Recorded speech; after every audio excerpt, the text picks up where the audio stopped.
সিঙ্গাপুরের জনপ্রিয় পত্রিকা দ্য স্ট্রাইটস টাইমস পত্রিকা এসেছে যে আজকে সকালে সিঙ্গাপুরে 100-রও বেশি শ্রমিক এমওএম-এর অফিসে গেছেন। তাদের যাওয়ার কারণ হলো তারা 3 মাস যাবত বেতন পাইতেছে না। প্রবাসী ভাই বন্ধুরা, আসসালামু আলাইকুম। আপনারা সবাই কেমন আছেন? আমি আপনাদেরকে আজকে বলবো যে আজকে সিঙ্গাপুরে 22শে জুন 100-রও বেশি শ্রমিক এমওএম-এ জড়ো হয়েছে। তার কারণ হচ্ছে তারা সময় মতো স্যালারি পায় নাই। তাদের দাবি তারা 3 মাস যাবত বেতন পাইতেছে না, এই জন্য তারা এমওএম-এ গিয়েছে।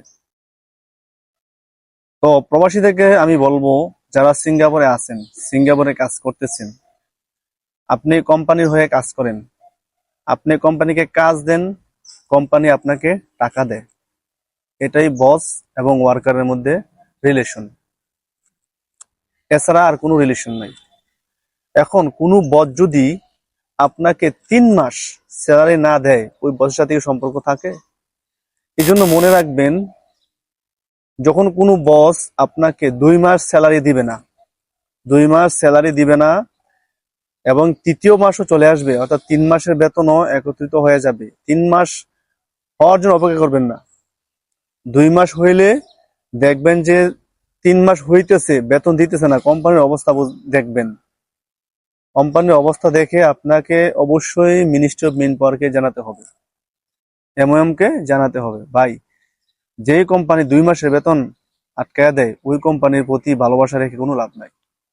অনেকে কোম্পানিকে ভালোবাসেন, ভাই আমিও কোম্পানিকে ভালোবাসি, কারণ কোম্পানি আমাকে স্যালারি দেয়, আমাকে বেতন দেয়, আর এই বেতন দিয়ে আমি আমার ফ্যামিলি চালাই। কিন্তু কিছু কিছু বস আছে, তারা কাজ করার পরে টাকা ক্লাইম করে ওই টাকা তারা জুয়া খেলে বা তাদের দেশে পাঠিয়ে দেয়।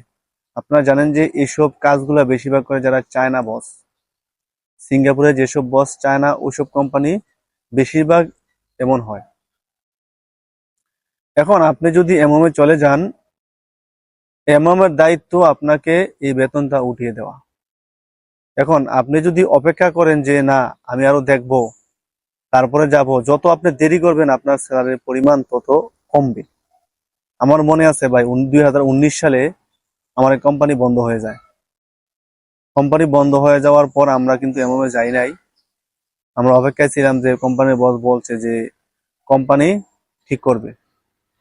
তো এর জের ধরে আমরা এমএম-এ যাই নাই। তখন আমাদেরকে এমএম থেকে কল করা হয়েছে যে তোমাদের ওয়ার্ক পারমিট ক্যান্সেল হয়ে গেছে লেভি না দেওয়ার কারণে। তো তোমরা সবাই এমুক দিন এমএম-এর অফিসে আসো। তা আমরা সবাই এমএম-এ যাই। এমএম-এ যাওয়ার পরে আমাদের সবার নাম এন্ট্রি করে, কোম্পানির যত লোক আছে সবার নাম এন্ট্রি করে এবং অটোমেটিক একটা কেস ফাইল হয়ে যায়। তো অনেকদিন যাবত কেস চলার পরে আমাদেরকে যখন স্যালারি রিটার্ন করবে, এখন তো আর কোম্পানি স্যালারি দিবে না। কোম্পানি তো স্যালেন্ডার করছে যে আমি অক্ষম, কোম্পানি স্যালেন্ডার করছে আমি অক্ষম।